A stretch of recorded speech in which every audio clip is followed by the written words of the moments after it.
Hey everybody, welcome to Culinary Characters Unlocked.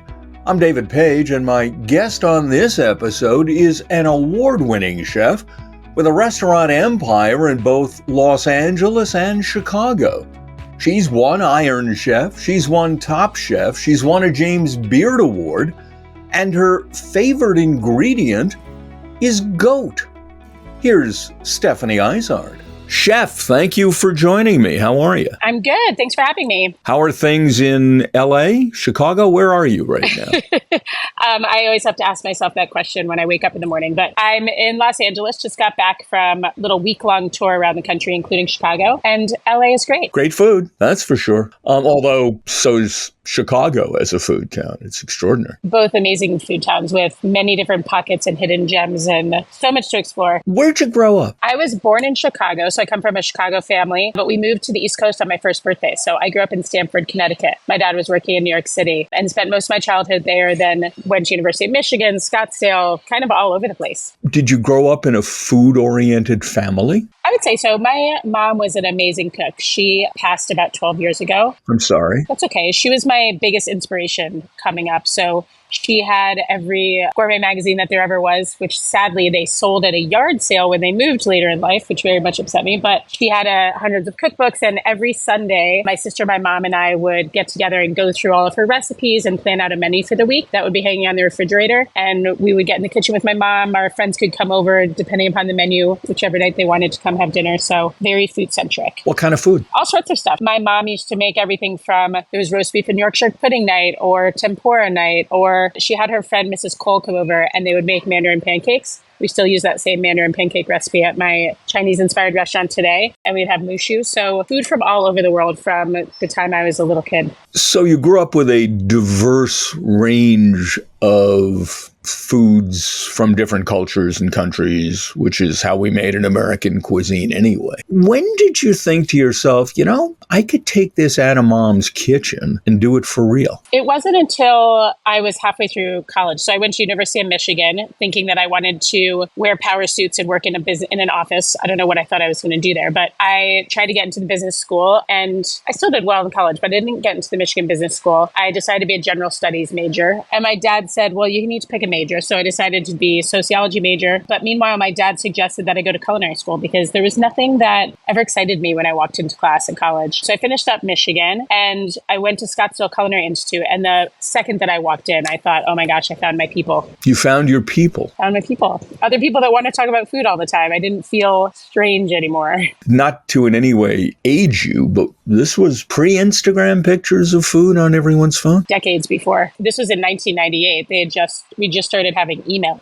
But yeah, this was back before. There was Julia Child and Yan Can Cook and The Frugal Gourmet were kind of the only TV shows that were about food. But it was definitely before food was such a essential part of any conversation wherever you went. So going to school in Ann Arbor, you're obviously familiar with Zingerman's Deli. Yeah, back when I was there, Zingerman's was a much smaller operation. So I had a lot of friends that grew up on the East Coast and they would have their Seder dinners and such and get it catered by Zingerman's or pick up food from there. But that was all that I knew of it. And then go back years later and see all that Zingerman's has done. It's pretty incredible. What was your first restaurant job? The Olive Garden. Unlimited breadsticks. Exactly. Yeah. I put on a few. Everybody puts on the unlimited breadstick pounds when they start working at the Olive Garden because we had them in the back as servers too. But that was my first job. I was a hostess. So I worked at the host stand wearing a salad tie that they have you wear at the Olive Garden. It was my first sort of step into restaurants and kind of getting to know that there was just a lot of fun people that worked in restaurants. Everybody was just a little bit crazy. I kind of loved it right away. Now, was this before culinary school? This was before culinary school. So this was while I was in college. I think between that and my dad suggesting I go to culinary school was kind of how I decided it was a fit. Everybody beats up the Olive Garden.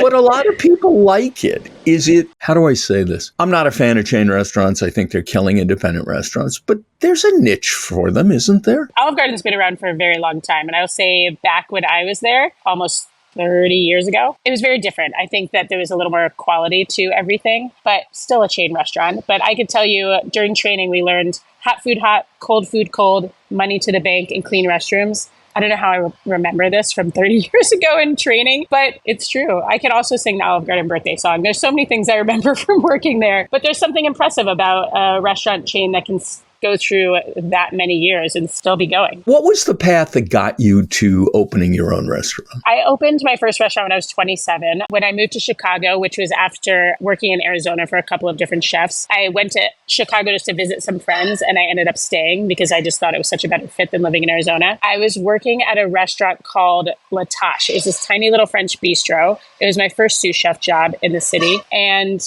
one day, one of the cooks said to me, he said, "You're really good at this. You should just open your own restaurant." I was 26 years old, and I said, "Oh, okay." And so the next week, I quit my job and took basically almost exactly a year to find a little space. It was this tiny little house that I somehow got a loan to buy. It was 60 seats. I had my dad built the host stand. My sister was a graphic designer, so she designed the menus. I had a friend build the bar. We painted the walls ourselves. It was a very homegrown restaurant. But yeah, that was the first spot. I had it for about 3 years. We could have kept going. I ended up leaving the restaurant just because I'd kind of run myself down. But I had an amazing little team. There was 20 people on my team, which I, at the time, thought was mind-blowing that I had that many employees. I had a friend at the time that helped me kind of run the kitchen, and he had helped me get everything set up. But I was doing the front of the house. I was calling all the reservations in the morning, running all the books, doing everything, wearing all the hats as you do in a small restaurant. And we just did really well. A young woman in the city. I got a lot of media attention, and we were able to do pretty well. So you leave because you're burned out in some respect. Well, I sold the restaurant. It actually came down to, there was a couple times, when I would come in and just feel overwhelmed. It's kind of a lot for someone that young, I think, and it would think, I want to sell the restaurant. But then like a good review would come in. I'd say, never mind, this is fantastic. So one day I was there calling back all the reservations, and I actually fainted a couple of times in a row while on the phone with reservations. It was this crazy thing. So I went to the hospital, and they just basically, you're run down. You need to start taking better care of yourself. And I decided at that point to sell the restaurant, which I did. It's a hell of a tough way to make a living, isn't it? And I mean, not just mentally, but physically. This is a tough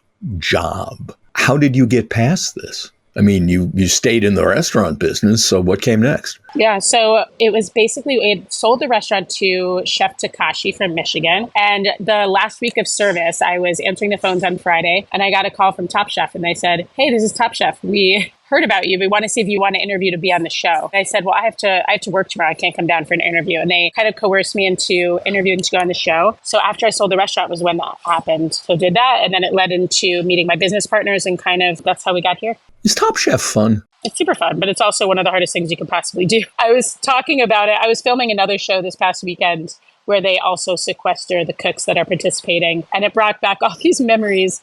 We were in a room with 8 women sharing bunk beds in a house with like one shower and one toilet, which is kind of insane. But I also made it, like Antonia LaFaso was on my season. She's still one of my good friends. So you make these lifelong friendships. It's such an experience that it's unlike no other. There is criticism that before food television, especially before it entered this competition phase, that chefs became chefs because they passionately wanted to please people. And now many people become chefs because they want to be TV stars. Do you think that's valid? I think it depends on the person. I had a line cook that worked for me, and he actually just texted me again the other day, and he hasn't worked for me for years. But he said, "Chef, I just really want to be a TV star." And I said, well, first step, be an amazing line cook. Then be a great sous chef, then be a great chef, run great restaurants, and then maybe you can be a TV star. So it kind of depends on, everybody has a different path and people get into it for different reasons. But for me, I'm still a restaurant chef, and I still love making people happy in my restaurants. But I also think it's really fun to do TV. You can definitely do both. We've become so media obsessed with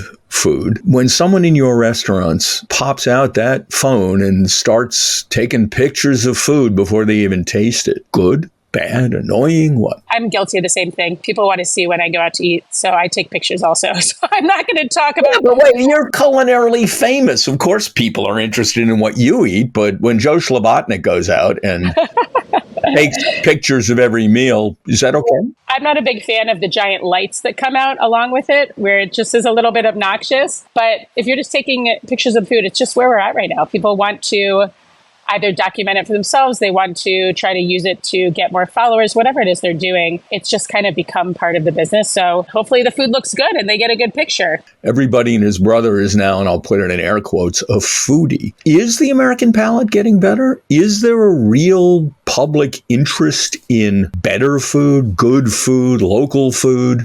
I think so. I think it's interesting now that there's more, that food television has gotten bigger and bigger over the last, say 15 years. No matter where you are, if you're walking through the airport, which I do a lot, or you're standing behind some people in line, they're likely to be talking about food. I find that to be great. Hopefully that leads to the support of restaurants. And of course, want people to be excited about food and be cooking more at home, but we want to keep the restaurants as a big focus for our industry. So people just are more interested in talking about it. They watch shows where they hear people judging. So maybe they think they have the lingo to be able to describe what they're tasting. But the more people talk about food, I think it's just better for the chef community in general. Some of the people they watch on food television don't come across as the nicest boss in the kitchen. I will mention no names, but we all know what I'm talking about. That on top of the fact that the kitchen in many restaurants has historically been a misogynistic place. And many, many women have finally come out and said, I was mistreated by Chef so-and-so. Did you endure that coming up? I very fortunately can say I did not. I worked in most kitchens that were male dominated. I always tried to just be the best version, the best cook that I could be. And I think I was always one of the best cooks in the kitchen. I remember one place I worked, a bunch of the male cooks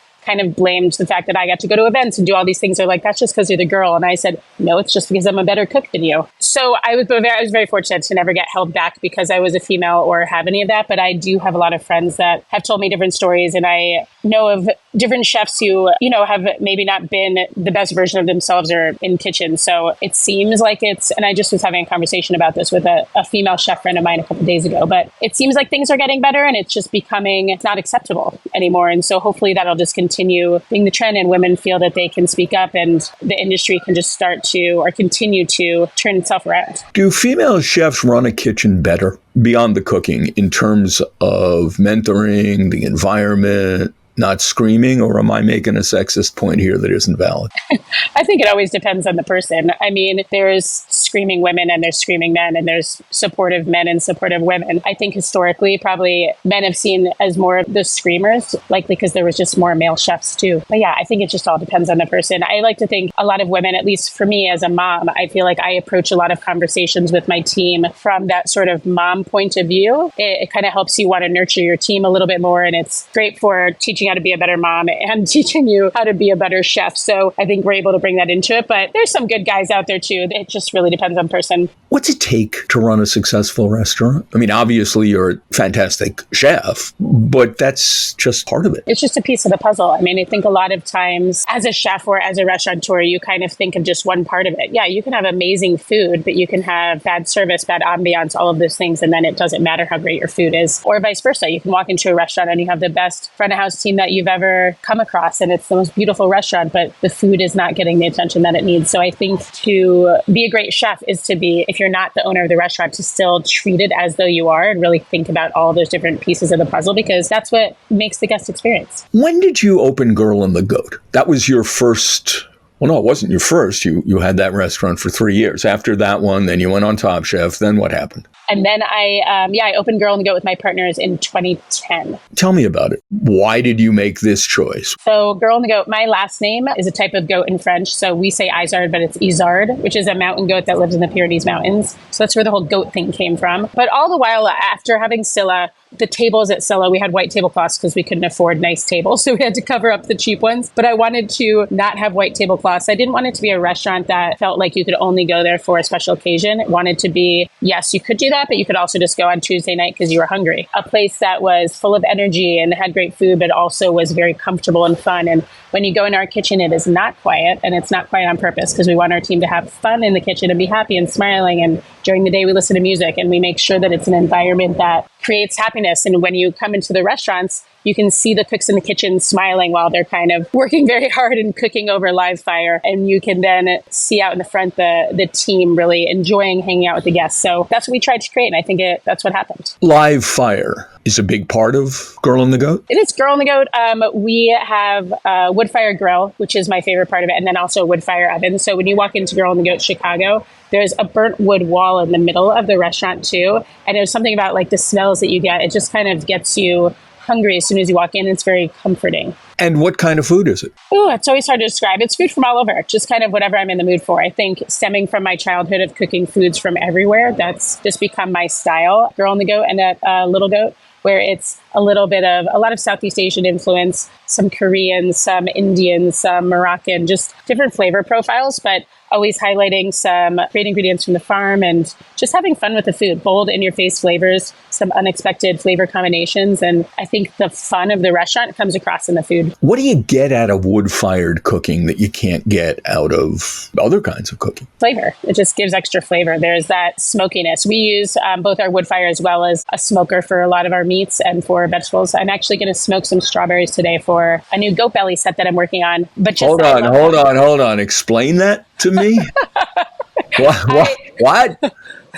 I was just at home the other day and I got a new smoker and I was making ribs and I had strawberries in the fridge. So I smoked some strawberries and made this super tasty, almost like a strawberry relish with smoked onions and smoked strawberries and a little bit of shiokoji and other flavors. A little bit of what? Shiokoji. It's a Japanese ingredient. It just adds that sort of that salty umami note. I tend to reach for fish sauce for everything that I possibly make, but this is another way to impart some really great flavor. So I'm going to make that strawberry sort of, I don't want to call it a salsa, but this smoked strawberry topping to go with goat belly at the restaurant today. So we get in whole goats at both Girl and the Goats in Chicago and LA. And we take the bellies that are super thin because they're much leaner than their friends, the pigs, I always say. And so we confit the bellies and then we layer them like Tetris and let the fat just push them into these nice big chunks of goat belly that we sear off to order. I'll be there in about 20 minutes, and I live on the other side of the country. That sounds fantastic. So good. The goat belly is yum. It's my favorite part of the goat. Well, what else do you do with the goat? We do everything. So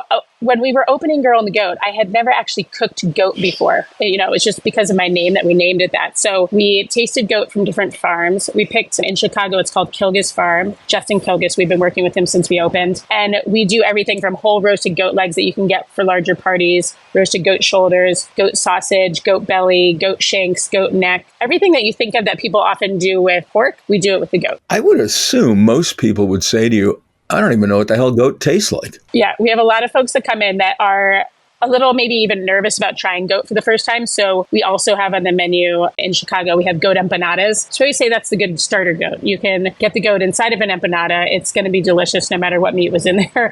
And then out in LA, we have this really tasty goat curry. I was just walking by my butcher who was making it this morning, but it's with onions and goat that's got this house spice on it. We do it with a little bit of coconut milk and serve it over masa chips with pickles and such. So great ways to try the meat for the first time. But the goat that we get doesn't have that funky taste that a lot of goat can have. It's very pure tasting and just delicious, not gamey or anything. So after Girl and the Goat, which you first opened in Chicago and then expanded to LA, you began expanding what is now kind of a restaurant empire, I guess. What was the next one? Little Goat was second. We were, if you could envision like the prep kitchen at Girl and the Goat, it's down in the basement and we do upwards 500 to 600 people a night. So there's just a lot of people prepping in the morning. And we used to bake all of our own bread in the basement as well. We actually do bake our own bread again, but there was these bread bakers that were taking up all the space along with the butchers and like 20 prep cooks. It was just crazy. And I would stand on my little station like this, making the goat special, thinking, oh, I wish that we could expand and open a little restaurant where we could have a bakery for the bread bakers and we could have maybe 12 seats and be called Little Goat. It'd be the cutest thing. So this was just an idea that we would talk about all the time. And then eventually this space across the street became open, but it was huge. So we opened Little Goat and it had a bread bakery, but it was also attached to a big diner because it was just a huge space. And I was from the East Coast. So Little Goat was 95 menu items when we first opened, which was insane. And we've since moved locations. It's much smaller and it has a much smaller menu. But we did Little Goat. And then there was one day at Little Goat, we were doing an event upstairs. We had a private dining room upstairs. And on Sundays, we would do Sunday suppers where I'd pick a cuisine and just kind of dive in and do a fun menu just for continuing to educate myself. And the first one we decided to do sort of Chinese American cuisine. I'm also a procrastinator. So I got there that morning, wrote a menu, started making some dumplings and put together this menu, brought the leftovers home that night. And as I was eating them in bed, I thought, I kind of want to open a Chinese inspired restaurant. So I talked to my partners the next day and then we did it. We went to China and Taiwan on these amazing excursions to learn more about the cuisine. And we opened Duck Duck Goat. It was, 8 years ago. I was 8 months pregnant when we opened Duck Duck Goat. So it's easy to remember the age of that one. Same as my son, Ernie. And then after that, we opened Cabra, which is our Peruvian inspired restaurant, and then came out to LA. You have got guts just saying, oh, here's another cuisine I don't really know and haven't been trained in. Let me master this. And apparently you put the work in. I mean, traveling to China, what did you learn about? And first of all, Chinese cuisine is multiple cuisines regionally. Oh, so many cuisines. Yeah. What surprised you? What did you bring back that you might not have had on the menu if you hadn't made the trip? Everything. We took the time to, while we were there, we would eat 6 or so meals a day. So we ate so many things. I was fortunate enough to, we had a friend, Beishuan, who's from Beijing, that took us around. And then he also met us when we went back to Taiwan for 2 weeks and did the entire island in 2 weeks, which was incredible. But I got to make noodles with someone, and we would just dive in and taste as many things as possible, take thousands of pictures. And then we came back and spent a year just researching and trying to figure out how to make things. So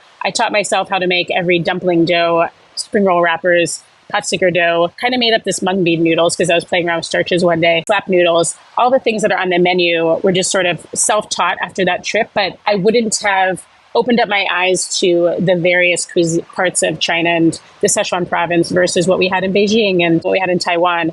I wouldn't have realized, just how vast it was until we went on the trip. But Taiwan is a culinary jewel. Yeah, amazing place. Whence an awful lot of chefs who made a name in America came from. Is it particularly notable cuisine there as opposed to the mainland? Yeah, I mean, you get a lot of the similar flavors and you can find some similarities, but we found a lot of different street foods that were really fun. And we ended up for a little while, we've kind of transitioned, but we had a takeout window attached to DuckDuckGo called Bao Bing that now is just a shaved ice window, shaved ice and cocktails, Taiwanese shaved ice, because when we were there, it was 98 degrees and the shaved ice was our favorite thing. But we also had some different street food snacks at first. So we did a lot of street food eating when we were in Taiwan. That's definitely high on my list to go back and just explore the island even further. It's beautiful. Everybody was so kind and just amazing food. One key component of much of Chinese cuisine, as with many, many countries, is the use of offal, things that most Americans instinctively will not eat. And much of the rest of the world eats offal, the concept being don't waste any part of an animal. Are you able to incorporate that into what you have on the menu? We actually, we do it at all our restaurants. I think at Girl and the Goat, because we get in all of the whole goats, we have goat hearts on the menu. We have goat liver mousse on the menu every night. We are able to celebrate all the different parts. And at DuckDuckGoat, we have duck hearts on the menu. We had chicken feet on for a while. I love chicken feet. And we had a few folks that would come in and were excited about it as much as I was, but definitely wasn't as big of a hit. We try different things and try to get people excited, but it's great in a lot of the dumplings and such. We can use various parts and take parts of the goat from Girl and the Goat and use it in fillings like our soup dumplings. So it's fun to be able to use it all up. It's a tough sell though, isn't it? Sometimes. I feel like Chicago is very savvy diners, especially people that come into the goat restaurants. They're maybe like years ago, people were a little more afraid, but I don't think so anymore. I think people are very adventurous. Okay, so as you are opening restaurants featuring cuisines from a variety of places, but still centered on goat, what was next? We opened Cabra, Peruvian inspired. So my business partners were interested in doing a Peruvian inspired restaurant on a rooftop at the Hoxton Hotel that was just getting built. And there was originally another chef lined up, but he left the group. And so they said, hey, do you want to do this Peruvian concept? And so I said, well, I need to go to Peru and learn about the cuisine and see if it fits in and see if I feel like we can celebrate it the way that we would like to. So we went to, landed in Lima. And I remember the first morning we woke up and we had a woman that I met through Andrew Zimmern who took us around for a couple of weeks. She wasn't a chef, so it took a while to make her understand why we wanted to eat 6 meals a day with 10 things at each meal and why we wanted ceviche every single day and all of that. But the first meal we had was sanguches for breakfast. So we had all these different sandwiches that came out and a bunch of fries. Potatoes are huge in Peru. And there was all these different compound mayonnaises that came out. And I'm a huge fan of mayonnaise. So I just sat down and I said, I'm going to love this trip so much. And I did. It was everything that we had was incredible. The brightness of the cuisine, the different influences from Japanese to Chinese to Italian to Spanish, all coming together with bright lime juice. Then you go up into the mountains and you have chicharron of all these different cuts of meat. You go down the street and you eat the guinea pig.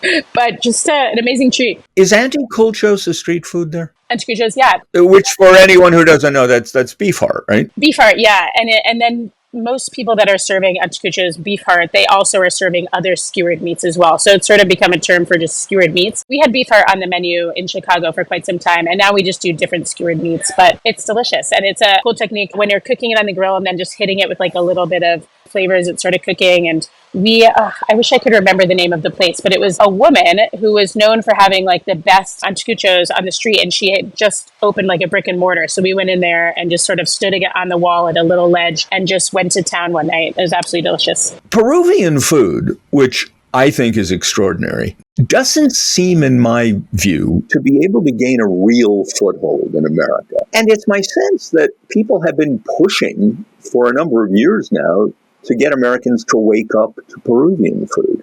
Why is it such a tough slog? I don't know if it's a tough sell. Maybe there's not. Out in LA, there's definitely more Peruvian options. And, we're very clear that we're definitely Peruvian inspired and not trying to be fully authentic. But we do celebrate this style of ceviche, which is something that I didn't really know about until we went to Peru. The difference between ceviche from Mexico, which is sort of, lime juice that's really cooking the fish. Whereas when you go into Peru, there's this beautiful leche de tigre that's poured over the top that just has all this amazing flavor and nice and freshness. So the fish is a little bit more on the raw side still.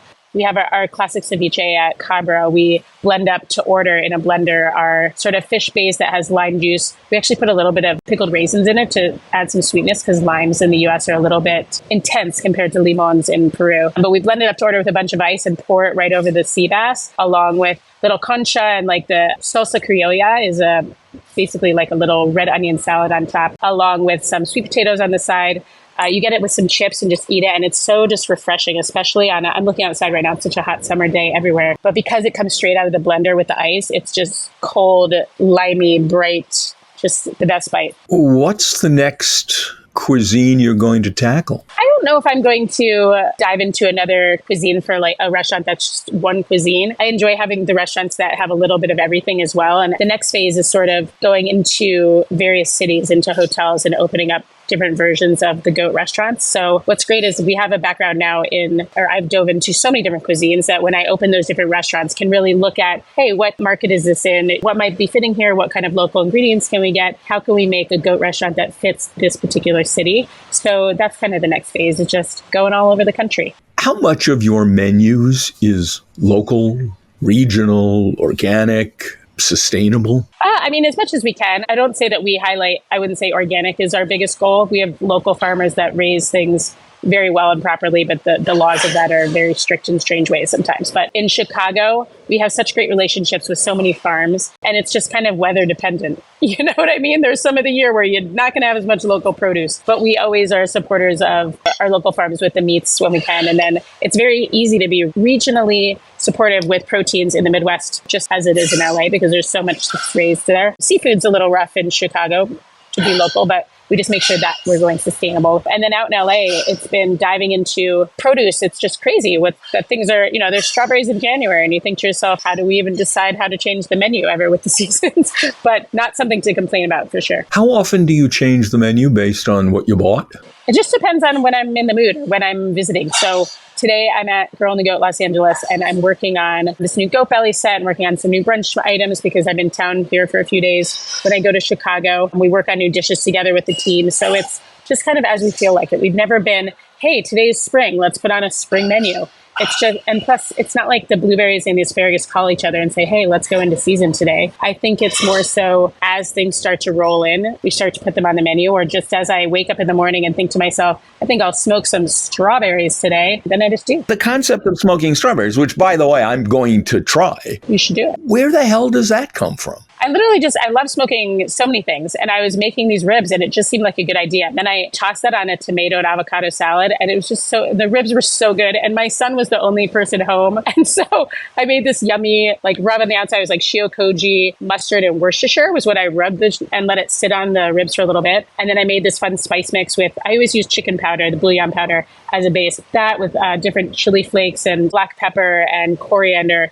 Put this yummy rub. It was 6 hours later, I'm biting into these ribs, and it's just I want another adult here to eat this with me right now because I'm so excited. But I put a little smoked strawberry over the top of that and then ate the salad on the side. And I was just in the kitchen kind of dancing and talking to myself about how good these ribs were. Got any advice for home cooks? People often look at cooking as a chore. It shouldn't feel that way. Right. It can, especially as a mom sometimes. I get off of work or get off of being on a long trip, and not that it's a chore to cook dinner, but we just eat sort of simply sometimes. But when you're cooking, look at it as a fun activity. Explore, find a few people. Nowadays, you can follow so many people on Instagram and get recipes, which is great. Find a few people that you like their style and try new things. And just don't be afraid. I think a lot of times people are following recipes, and I started posting recipes where I'm like, add a little of this, throw in a little of this, rather than it being so measured, because just to try to loosen it up a little bit. Just add a little more spice if you like a little spicy. If there's not great strawberries at the store, grab some blueberries maybe, or another fruit that might fit in. So have fun with it. Don't take it too seriously, and just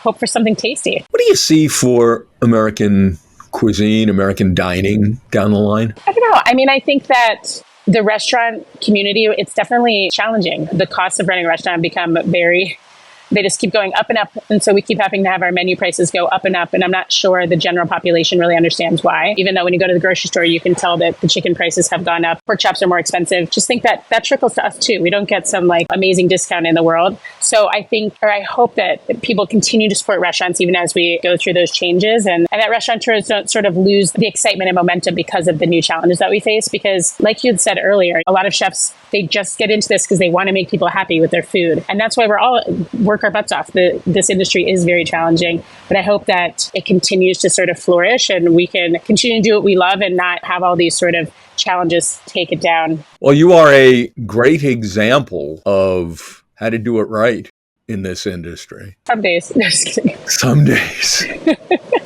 Chef, a real pleasure to chat with you. Thank you so much for taking the time to do this. For sure. Thanks for having me. The more I talk about all the stuff that I have going on, it gets me more excited to do even more. So thank you. That's the fabulous chef Stephanie Izard.